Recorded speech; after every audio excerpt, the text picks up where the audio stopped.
Well, good afternoon, everyone. Thank you so much for taking your time and joining us today for our elevator pitch workshop.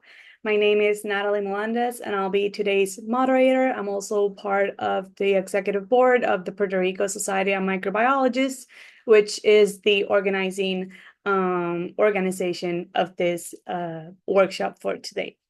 So before initiation of our workshop, I would like to do a brief introduction of our speaker today, which is Dr. Brittany Parker Kerrigan.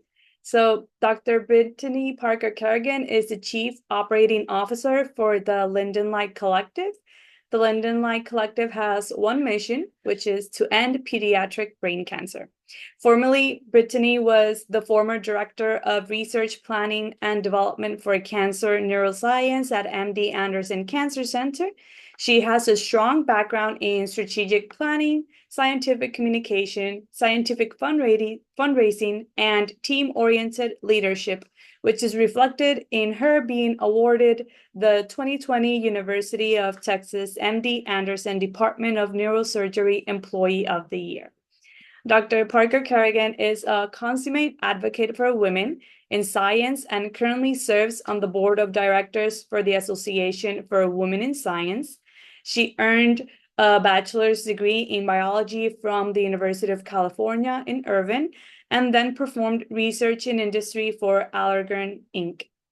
She then earned her PhD in neuroscience, graduating summa cum laude from the University of Texas Health MD Anderson Graduate School of Biomedical Sciences, followed by a T32 funded postdoctoral fellowship between Rice University and MD Anderson Cancer Center, studying translational research opportunities for patients with glioblastoma. She has over 30 peer-reviewed publications in high-impact journals, such as Nature Cancer, Nature Communications, and the Journal of Clinical Investigation. So personally, I met Dr. Parker Kerrigan during my summer internship at MD Anderson, and I took, which was almost like 2 years ago, and I took this workshop as well, and I fell in love with it. It really helps me a lot develop my elevator pitch performance. So I'm really excited to have today Dr. Parker Kerrigan for all you guys. So without further ado, the floor is yours, Dr. Parker. Thank you. Thank you so much, and good evening, everyone. And let's jump right in. So I know in this era of Zoom and virtual meetings, it's very easy to become distracted and to start answering emails or reading or Twitter or what have you. And what I really ask of you is that throughout this next hour, let's make the most of our time together. Let's really listen to one another and show both sides of respect. And so I do ask that you kindly pay attention to the best of your ability. And also, if you are able to do so, turn your camera on. This is a highly interactive workshop, and I want to hear just as much from you as you hear from me, because I can certainly sit here and talk for an hour, but really it would be much more fun and much more engaging if I'm able to see your reactions to what I'm saying as well, with big nods if you agree with what I'm saying, shake your head if you're like, no, that doesn't resonate with me. I want to hear from you, and I really want that feedback. So again, I will be calling on you, so it makes things so much easier if you can turn your camera on if you have one.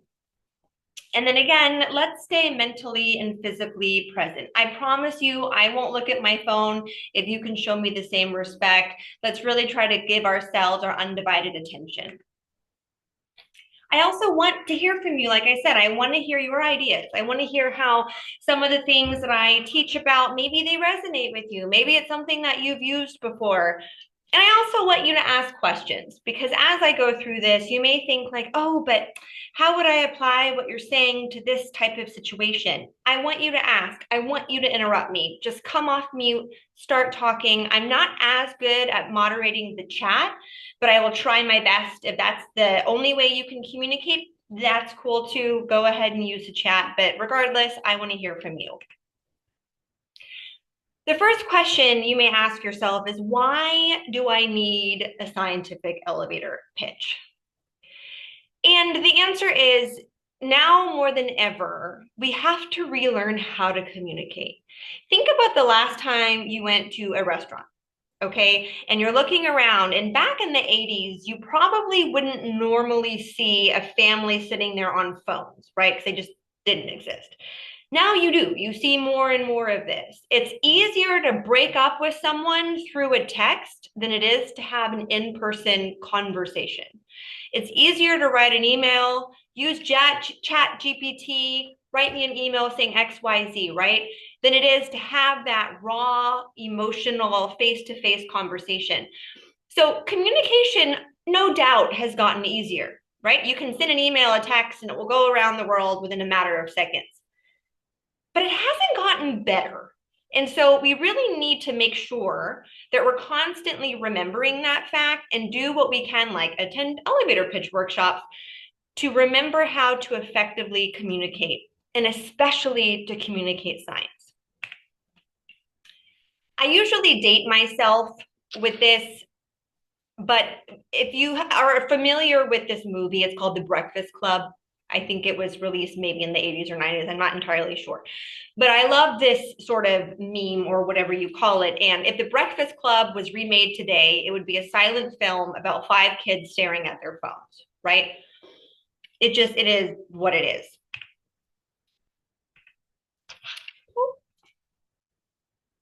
Okay. And then another reason why. Why do I need to learn how to communicate? Well, like Eminem says, if you have one chance or one opportunity, are you going to take that opportunity? Are you going to be prepared to take that opportunity? Are you going to have in your toolbox what you need to ace that opportunity? Because you only get one chance for a good first impression. What do I mean by that?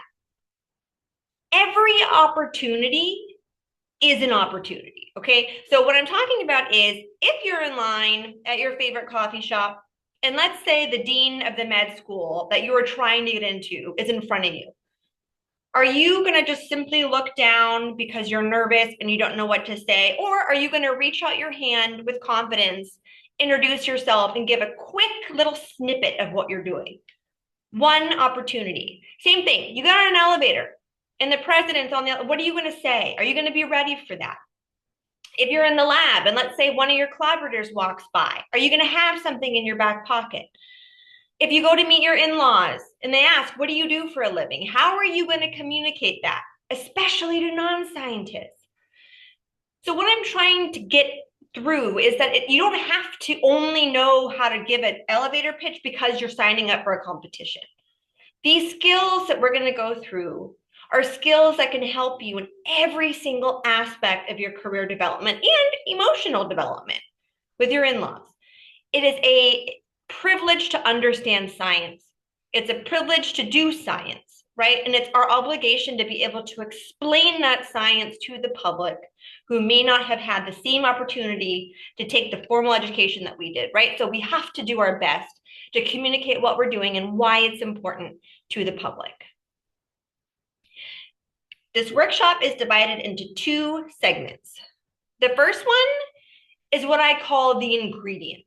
What do you need to create a great dinner, right? What are all the different ingredients you need that make up your killer elevator pitch? What do you have to make sure that you don't forget? And then part 2 is the presentation, right? I could throw a whole bunch of ingredients together, but if I don't present it well, it's not going to look very good, right? It's not going to look appetizing. So how do I present these things in the best way that I can for the tools that I have? So what does this mean? Well, the ingredients would be understanding first, what is an elevator pitch? And maybe even more importantly, what is it not? Then we're going to do an exercise. And then we're going to talk about what are the 3 most important points that you want to get across when you're giving a formal elevator pitch. And then in part 2, oh, yes, one of which is who are you, which I always think of Alice in Wonderland, the who are you. The who are you is very important, right? Because the who are you in a lot of ways will determine whether or not they listen to the rest of your pitch. So getting that across is extremely important.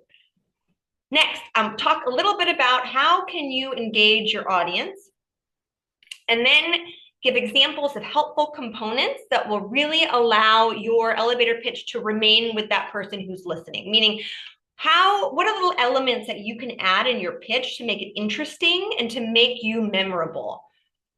And then finally, I get it. If you survey a group of people and you ask them, what is your greatest fear in life?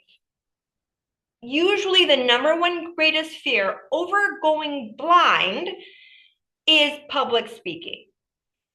I can tell you from experience, this is something that I have struggled with my entire life. And I can tell you that learning what tools help you get through it, that if I can do this, you 110% can too. You just got to find what helps you the most. Now, let's go into a little bit. What are elevator pitches? In brief, they're about a 90-second commercial about you, your project, your goals. And they're important for every single career level, not just undergrads, not just graduate students, not just postdocs, senior faculty, retirees. They're important for every single career level, and they're tailored to whatever situation and context that you're in. That said, in general, elevator pitches are supposed to be in layman's terms, meaning any person off the street, for the most part, should be able to understand what you're saying. They shouldn't have to have a PhD in your subject to understand what you're saying. Anyone should, in theory, be able to understand what you're trying to get across. And another nice thing about them is that they allow you to reconnect with your project and your goals. Think about it. How many of us, we go throughout our training with our project and we just pipette over and over and over again? And at the beginning, we were all excited, but then like over time, we kind of forgot while we're doing it. Why is this even important? The nice thing about doing this exercise is it allows you to remember why you're doing it, and that's extremely motivating. Elevator speeches are not a research presentation, and the last thing that you want to do is try to convince someone how smart you are by giving a laundry list of all the experiments that you've done over the past year. That is not what this is for, right? That's the fastest way for a snooze fest, right? That's not what an elevator pitch is. You don't want to go through tons of methods, details, or jargon. And by jargon, what I mean by that is scientific language that a layperson cannot understand. You don't want, this is not a committee meeting, okay? This is not a situation where you want them to come and be like, oh, dang, so-and-so has been working so hard in the lab.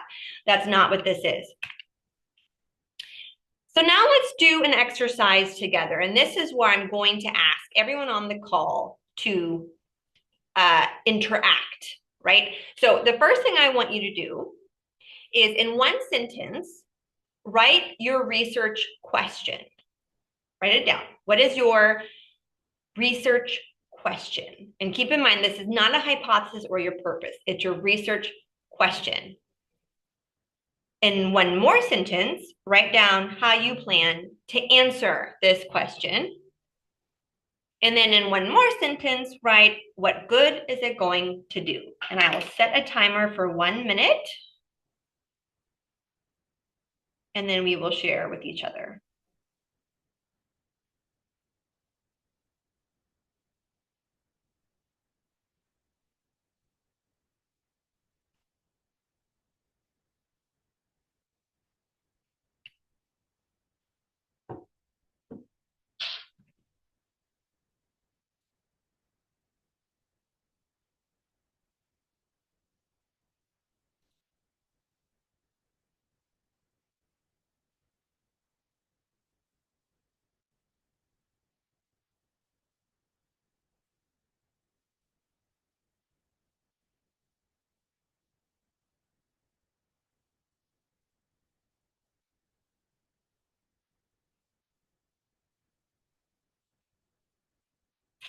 Okay, who would like to share?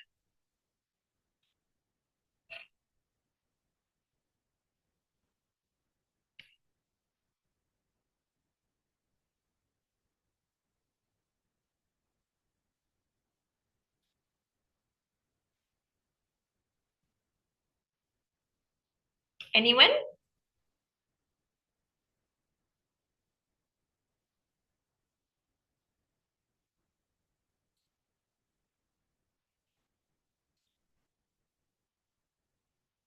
Yes, I see a hand raised.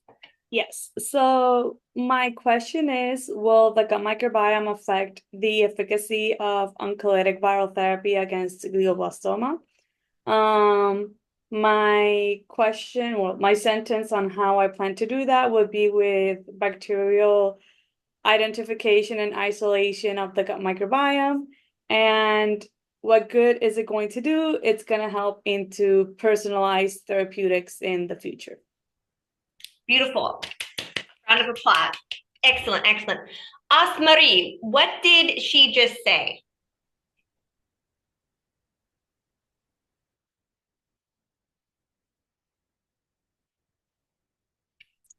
If I'm being honest, I was writing mine, but she said that her research is focused on the oncolytic, the virus. Not, I'm so sorry. It's okay. It's okay. Yeah.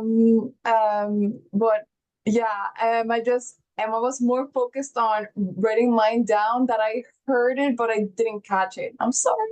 No, that's okay. So this is a perfect example. First of all, let me just say major applause to both of you. And let me also say this is exactly how this goes every single time I've ever given this workshop. And it illustrates a really good point, right? And the point is, as you're talking and as you're trying to get something across, it's never about you. Your audience is typically 99.9% of the time preoccupied with either something that they're working on or something that they're thinking about, right? And so it is so important as you're speaking to truly try to capture their attention, which is really hard over Zoom.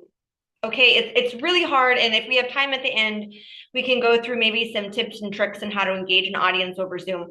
But in general, the ability of you to present an idea is only as good as whatever they think you just said.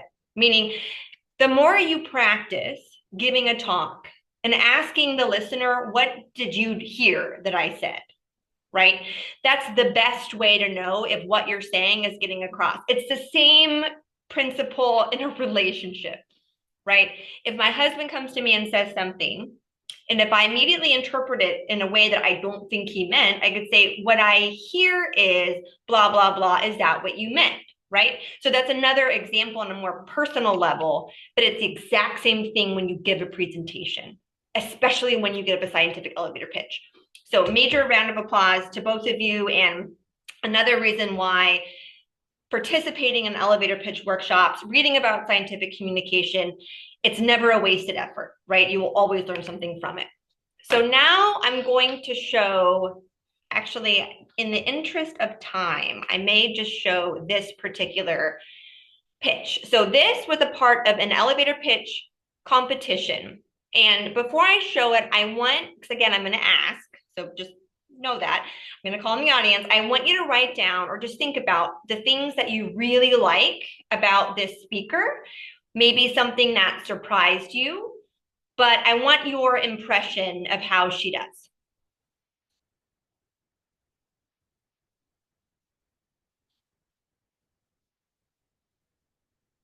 Next up, we have Jill Harlan from UD College of Arts and Sciences.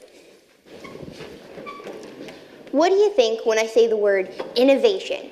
Maybe light bulbs, heating, computers, or even Fitbits come to mind. What do you think when I say innovations of the future? Hoverboards, teleportation? Well, actually, the answer is ionic liquids. According to a poll in the UK, ionic liquids are voted the #1 innovation to shape the 21st century. Ionic liquids are salts, just like the table salt you sprinkle on your popcorn. But instead of being solid, they're liquid, and this gives them an insurmountable number of applications. Have you ever walked down the street and seen that black gook that was once chewing gum, now forever ingrained in the sidewalk? Ionic liquids can easily remove that. Have you ever heard the high-pitched beeping of the fire alarm telling you it's time to change the batteries and wishing that batteries lasted longer? Ionic liquids are being studied to increase battery life. Have you read or heard in the news about the importance of capturing greenhouse gases in order to save our planet? Well, that's where my research comes in. I study ionic liquids for carbon dioxide capture. Right now, what's currently being used is toxic and corrosive. Ionic liquids could be the superhero of gas capture. They can capture more carbon dioxide and be less harmful than what's currently being used. Can you taste the future? If my research successfully reveals an ionic liquid that can efficiently capture carbon dioxide, then they could fulfill their potentials as innovations of the future, and they could improve our world. Thank you.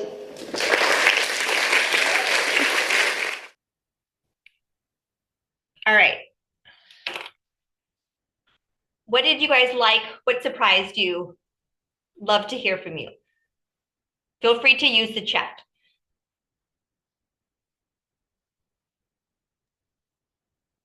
At least I liked the analogies she used, like with normal day-to-day life stuff. Yes, very relatable, right? What else? What did you like? What surprised you? And because of the analogies, they were able to elicit in many cases like a humorous response from the audience. And her like prolonged eye contact, not only to the people in the front rows, but also to the camera. Mm-hmm. Absolutely.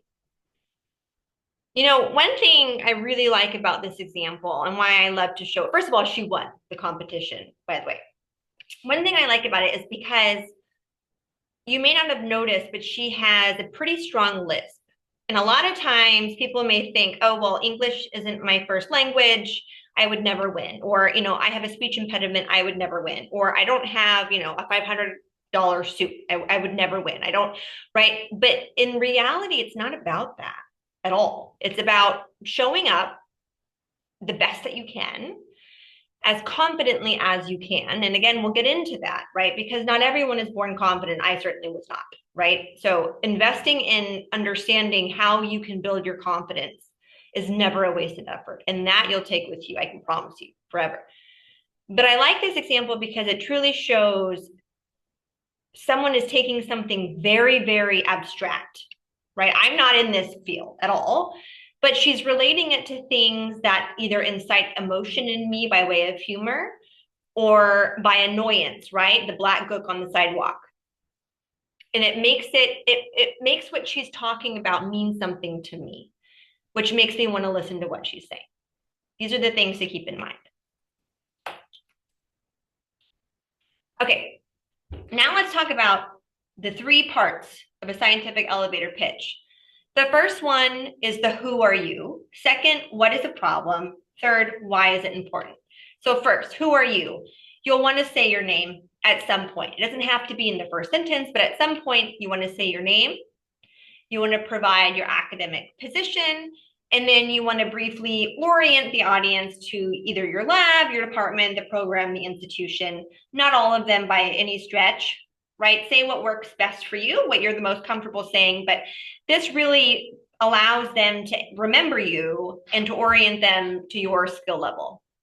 Next, you want to get across what the problem is. And then obviously what you think the answer to that problem could be, which is of course what we call the hypothesis. You want to talk about how you're going to find out, and then finally what's happened so far. So all of these things are essentially the same elements of a manuscript, right? Or a PhD dissertation. It's just in a much abbreviated fashion and with using layman's terms. And then finally, so importantly, why is it important? Why should we care? This is the significance. And then what's next? The future direction. A lot of you I know are very early on in your career, and you may be participating in a research project that you're not going to do for the rest of your life.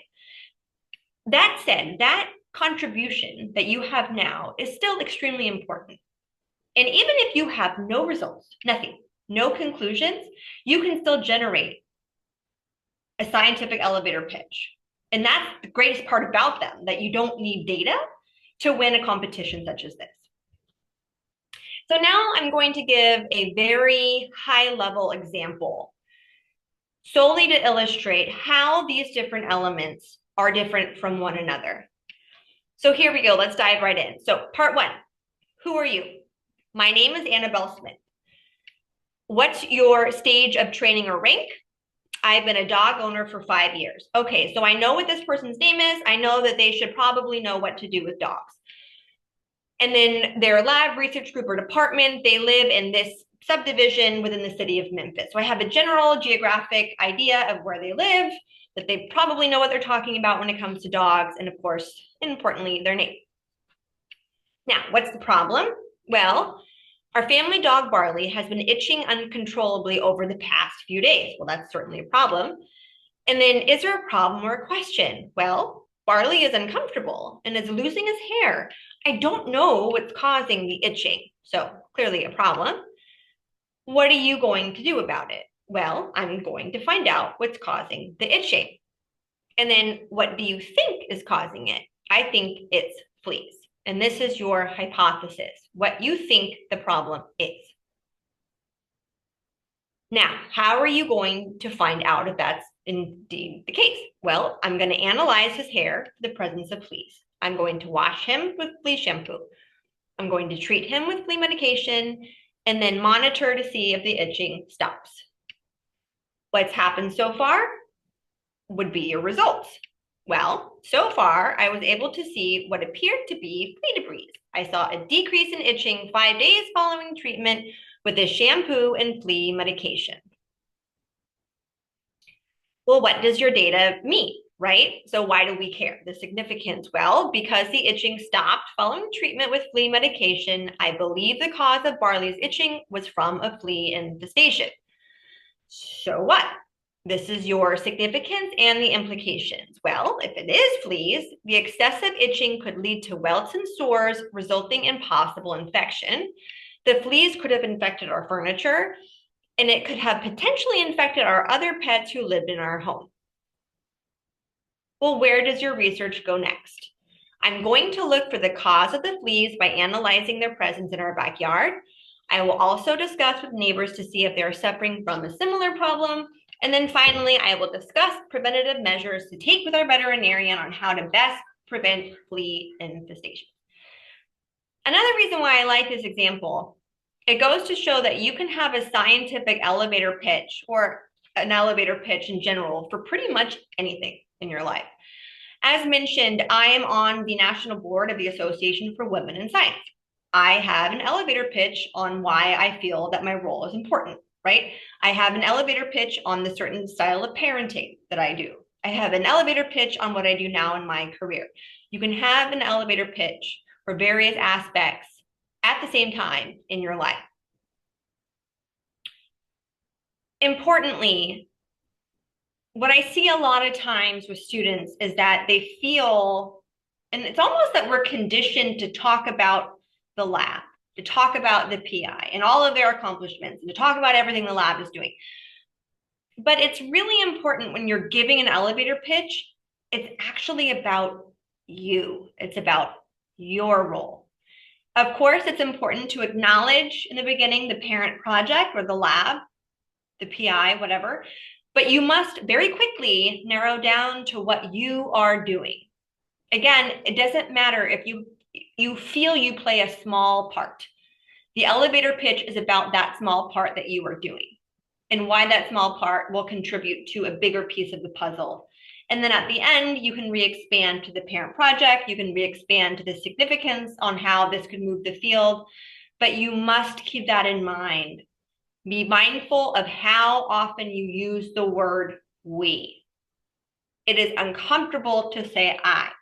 It is uncomfortable to say I am doing this. I believe this. I did that. I found this.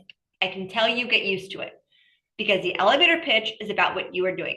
When you go into a job interview somewhere, is the person that is interviewing you, are they hiring your lab? Or are they hiring you? They're hiring you.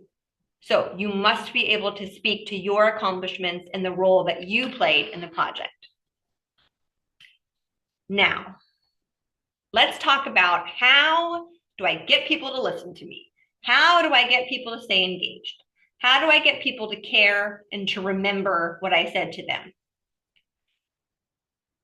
So again, it's critical that the audience engages with you from the beginning.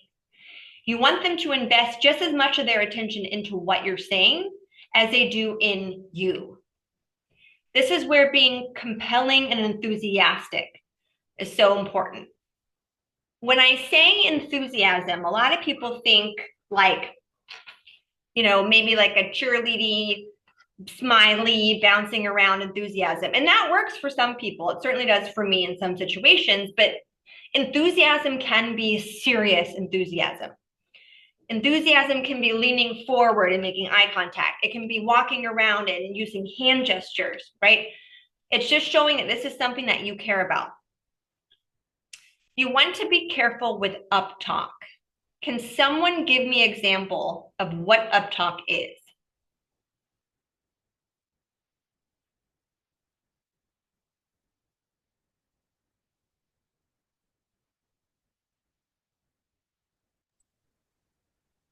I don't know, but when you say it, it means like very sometimes how PIs talk, very like very elevated, very kind of obnoxious, that they're kind of full of themselves. That's the impression that MOP talk gives to me. I love it. I love it. And that's certainly something that you don't want to do.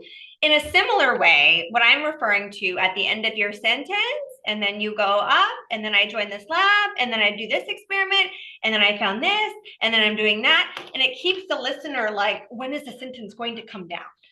I used to do this all the time, and I had no idea that I was doing it. But uptalk is essentially when the end of your sentence always goes up, and it never comes down. And it's something to keep in mind as you're presenting. You must come down with your voice. You can go up for a little bit, but at the end, with the conclusion, your voice goes down.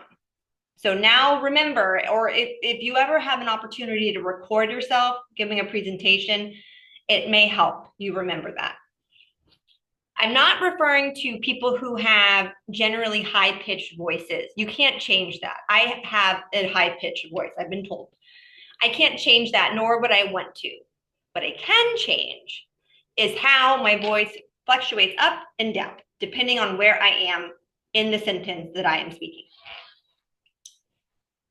Remember that the audience must buy into both the story, the content of what you're saying, but also to you. And of course, as you're aware, most elevator pitch competitions, or really most opportunities that you have with someone very quickly, are about 90 seconds or less.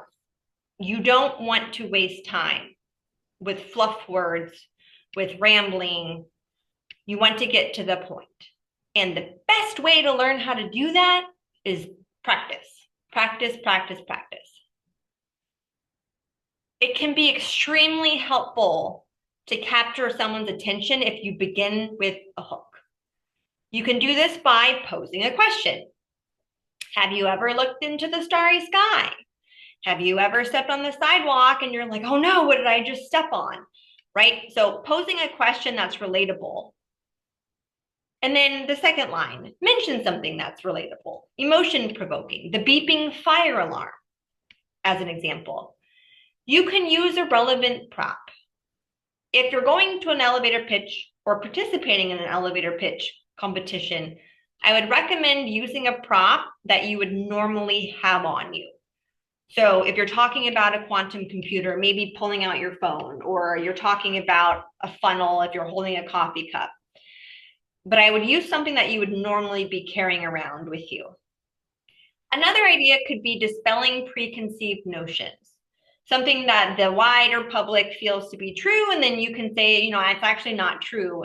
That's intriguing, right? It's learning something new. You don't want to say an offensive joke.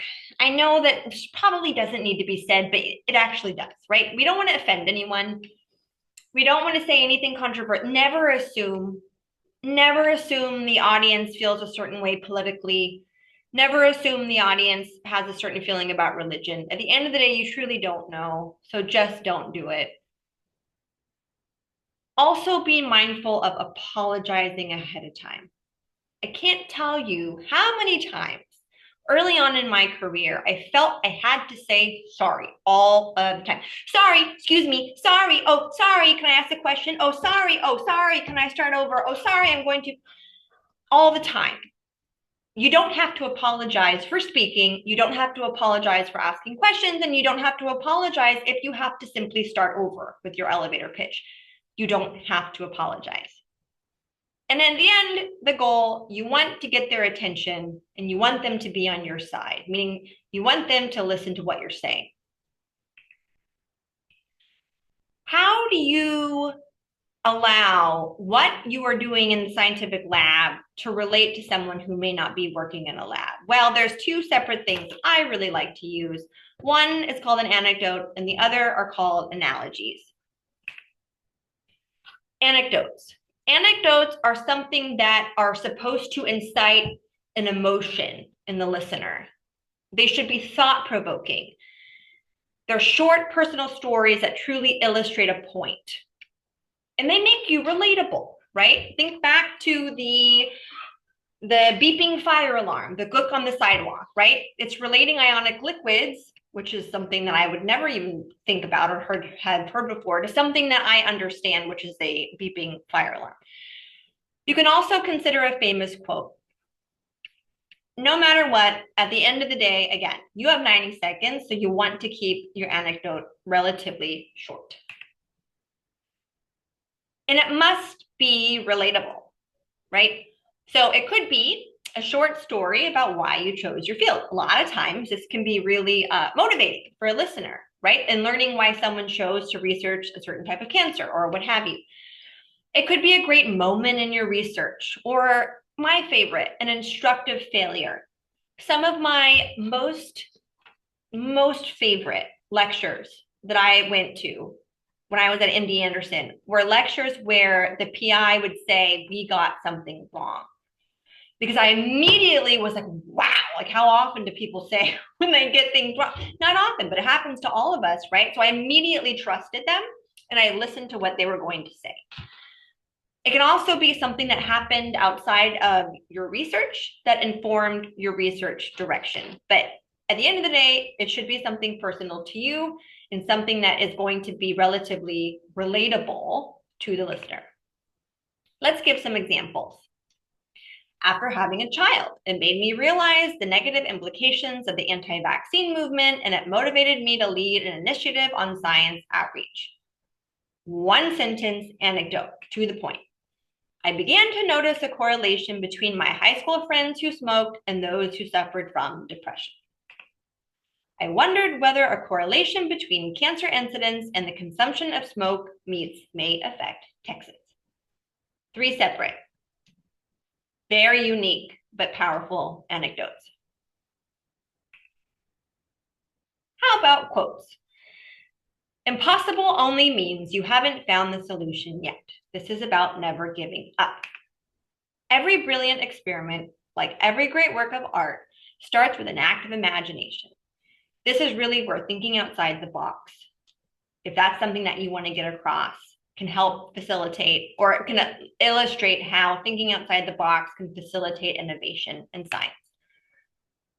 And then something about overcoming a failure and not having data, which in a lot of cases may be a lot of us, right? So above all, don't fear difficult moments. The best comes from them. So maybe you had a summer experience doing research and your research, you didn't come up with what you thought you would.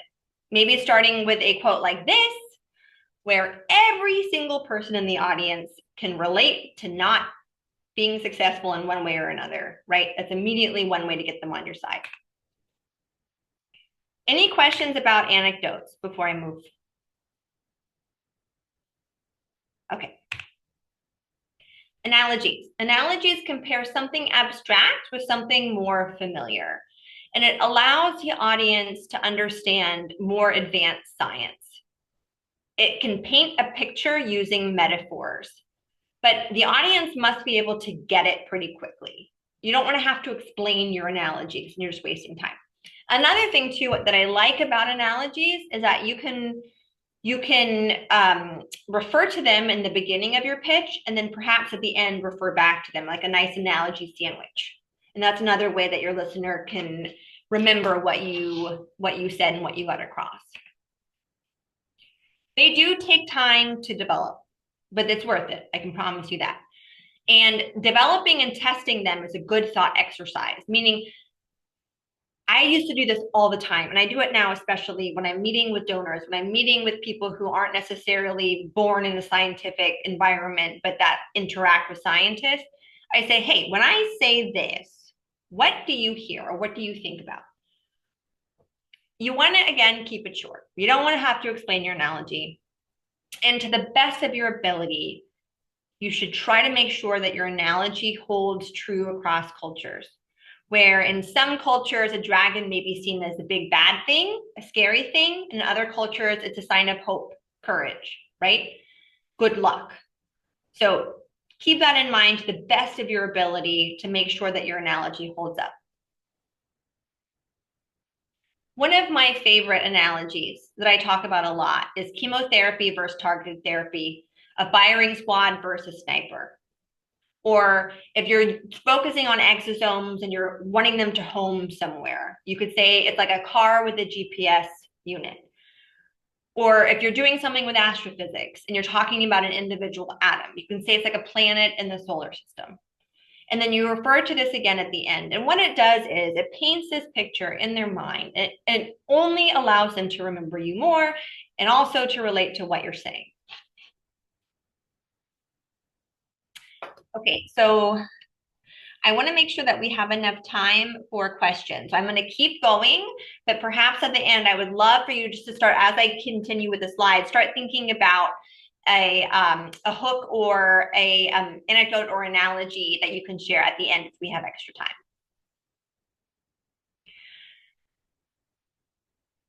The single hardest thing about making an elevator pitch, other than public speaking, which I don't want to undermine, it's terrifying, is the ability to not use scientific jargon. When you do any sort of scientific training, you're essentially learning a new language. And it's actually really difficult to forget that when you go to explain to someone in your family or someone off the street what you're doing. And to be able to explain it using non-scientific language, it's so hard. It is so hard. And it is so important that now when you're training, you learn how to do it. Because nothing will distance what you're saying faster. It's like essentially if someone walked up to you and they're speaking a totally different language, are you even going to try to understand what they're saying? Are you going to focus any amount of mental energy on what they're saying? Absolutely not, right? You're just not. It's the same thing with scientific language, right? And some people may even be offended because they may think like, I don't understand what you're saying. Are you trying to like sound smart to me, right? It's just not a good look. It's not a good thing. And it's something that you must start working on now, regardless if you do a scientific elevator pitch competition or not. And the best way to practice is to give your pitch to someone who is not in the scientific field. And again, ask them to repeat to you what you said. And if their eyes glaze over, that tells you right there. Another tip, you want to pause between sentences. Don't pause between words if it's unfamiliar to you, right? If you're a fast talker, I'm from Southern California originally, I talk fast. I just do, right? And if I try to slow down, I feel very weird. Like I feel like it comes off. It's just not me, right? It's not my mojo. I'm immediately not confident. I'm like, I'm pretending to be someone I'm not. But I can pause between my sentences. So if you're a fast talker like I am, just practice pausing in between your sentences. Don't rush. Use gestures to help you remember and relax. You'll want to converse, not recite. Easier said than done. Of course, if any of you are in a competition, of course you want to memorize your speech. But Try your best to have it seem like a conversation and less like a monologue that you've just memorized. Enthusiasm is so important. You want people to get excited with what you're saying. And again, it doesn't have to be this bouncy cheerleader type if that's not you. It doesn't have to be. But if you don't care about what you're saying, no one else will either. So I know all of you are very passionate about the work that you're doing. So celebrate that, right? Be passionate in the way that you speak about it. And remember, sometimes it's good to remind ourselves that what you are doing is important. Your role in the project, no matter how small you think it is important. And again, the scientific elevator pitch, just like your interviews, just like when you run into someone in the hallway, it's your time to shine, right? Talk about what you are doing. Talk about your contribution and own it and be proud of it, right? No matter how small it is, but be proud of yourself for getting yourself to that point and use the moment to truly shine. But what if I have anxiety? As an anxiety sufferer, I can tell you it has taken me a lot of active practice to learn what kind of tools allow me to overcome, and I wouldn't even say overcome, deal with my anxiety, right? Because like, I don't know if we ever really overcome it, but I can tell you I have tools in my toolbox that I refresh all the time because sometimes tools get rusty or you just forget you have that tool. But I'm constantly trying to remember, okay, what works for me? You know, what can I do before going into this interview, before giving this presentation, before going to my elevator pitch competition? What can I do that's going to really allow me to perform the best that I can with what I have?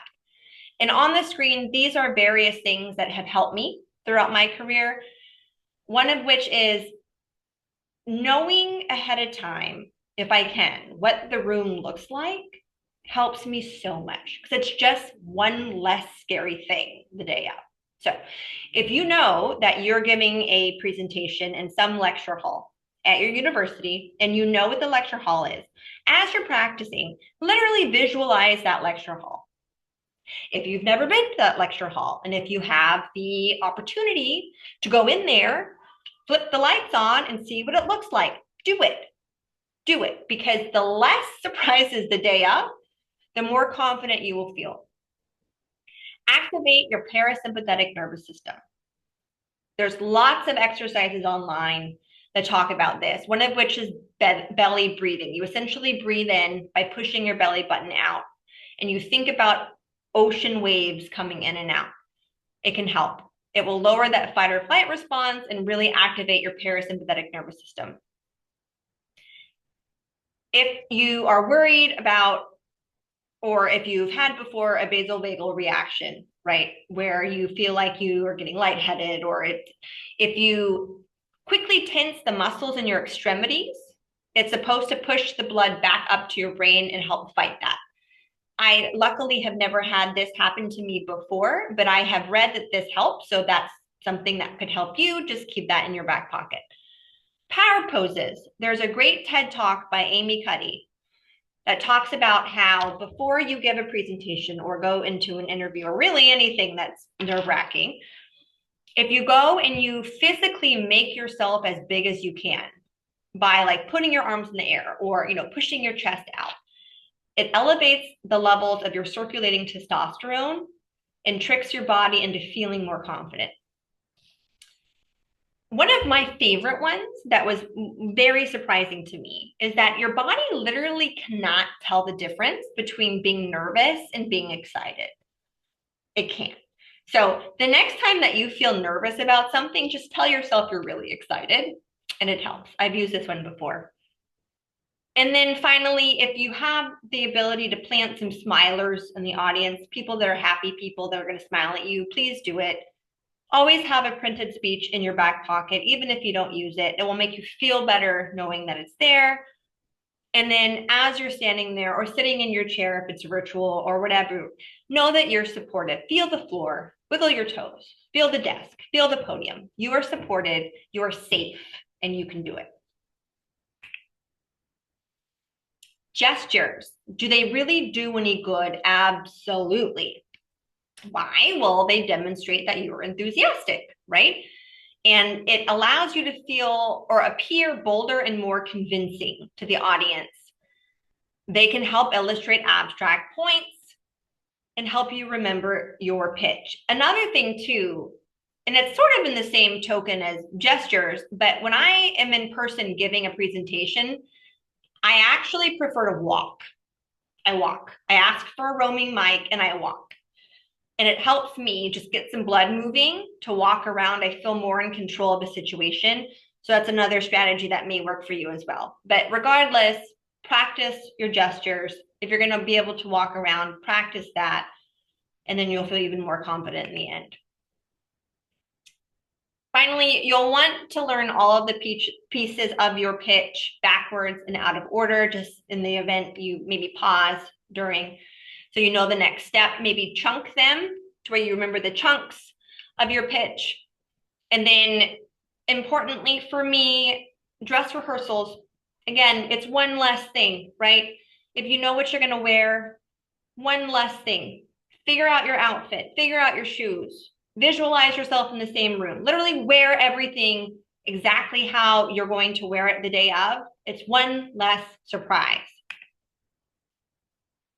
You'll want to have speeches not just for a competition, but for really any opportunity. Again, every opportunity is an opportunity.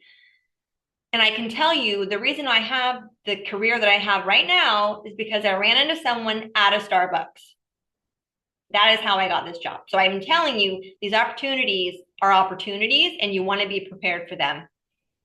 And remember your pitch. So before you go to a conference, refresh yourself. Like, what did my pitch sound like? Or, how should I update it now that I have XYZ data or that I'm in this new lab?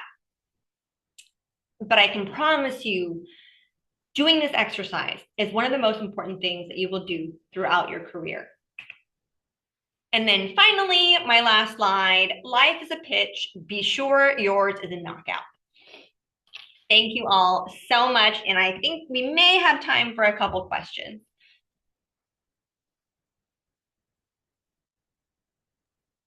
Thank you so much for that excellent workshop, Dr. Parker Kerrigan. If there's anyone in the audience that has a question, you can go ahead and open your mic or type it in our chat box. Yeah, thank you so much, Dr. Parker. I wanted to ask you, is it okay to think of elevators pitches as like a sales tactic? Because it seems very sales focused-y, and I guess that's why I am at least kind of put off of it, because I don't like the sales world. I was in retail and I hated it. So yes. So, I appreciate the question, and you're right. It does feel like a sales pitch, but that said, what you're supposed to be selling is an aspect of the truth, right? So I think back to when I bought my car, and I can't say that the salesperson was giving me the full truth in buying my car, right? So what you're doing in this case is it's alike in that you want them to listen to you, but it's not alike in that you only want to give the truth. So for example, if let's say you performed research in a lab and you have no data, well, then you should say, the experiments are ongoing and I think I will see this. I think I will see that, right? So you're still being honest that you haven't found it yet, but at the same time, you're not totally being self-deprecating either. So yes, on one hand, and if you think about it honestly, any scientific manuscript, in a sense, part of it is the sale. You talk about the importance, right? Why should anyone care? It's all there. An elevator pitch is more of a condensed version of a scientific manuscript with a little more enthusiasm on it and less scientific jargon. But really good question. Thank you. Absolutely. I have a question. First of all, thank you for the workshop. It has been really helpful. I wanted to ask, since I'm an awkward person and I want to expose myself more to people I don't know, what can I say to open up conversations or to like break the ice? I love it. Thank you. Thank you for compliments first, and then for the question, and for being brave and asking it. And I can tell you, I'm so glad you asked it too, because I used to say this and I had forgotten this time. One way to help build that confidence, the next time you're in an elevator, actually talk to someone. Most people, even the most confident, when they're in an elevator, they look down or they look at their phone or something else. And if you think about how frequently you're in an elevator, it's practice every single time. It could be something easy as, hi, how are you today? And honestly, you may make that person's day. Another thing that I love to do is just in general spreading happiness. So I go to the grocery store and I'll tell myself, before I leave here, I'm going to compliment one stranger on something. And I don't know what yet, but I'm charging myself with that. So I'll go into the grocery store and I'll see someone, and I'll be looking for positive things, because how easy is it so it could be a whole nother lecture, but how easy is it to focus on negative things, right? This day and age. So if I go in there and I'm like, okay, I have to look at something positive, and you're seeking out positivity.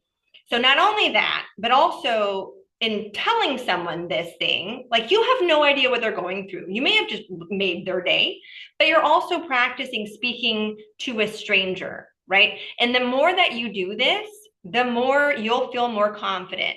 And another thing too that you may want to think about, most people are very nervous. Some people are better at faking it, honestly. So you are never the most nervous person in the room. I can promise you that. I used to think like, oh, how everyone else is just, they're so confident and it's just me and there's something wrong with me and I'll just never make it because I can't do it. But the more people you talk to, you realize that most people are nervous and most people are anxious, right? So these little exercises I give as examples may sound silly, but in the end, they're actually really good exercises to do to help you become more confident speaking with someone that you normally wouldn't speak with.